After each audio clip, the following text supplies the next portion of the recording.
meeste aandag was vandag op die Duitse spanmaats Karl Platt en Urs Huber nadat hulle die eerste skof gemaklik gewen het. Maar oor 'n korter afstand van 93 km op die tweede skof is die voorlopers deurgangs getoets. Die begin- en eindpunt was vandag weer op die Saronsberg wynlandgoed buite Tulbagh.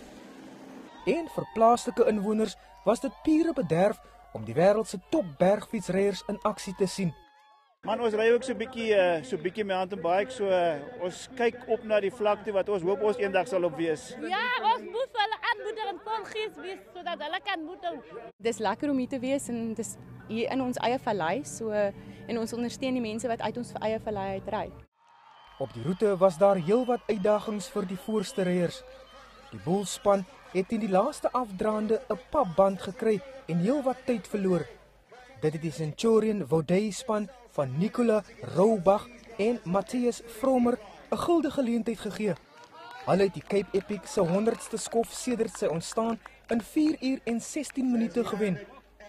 Die boelspan het die dag se rit in 4 uur en 19 minute voltooi, 'n algehele voorsprong van 7 minute. Yeah, it was again a hard stage and lots of technical riding, very hard climb, technical climb and also hard descent. Yeah, but we felt pretty good today. And in die vrouafdeling het die Spur-span die skof in 5 uur en 6 minute gewen. Na 2 uitmergelende dae in Saronsberg gaan ryers môre die pad na Wellington toe moet aandurf. Skof 3 is 103 km lank, die tweede langste skof op die toer en die styl opdraande gaan deelnemers tot die uiterste beproef. Percival Young, Eunice, Saronsberg.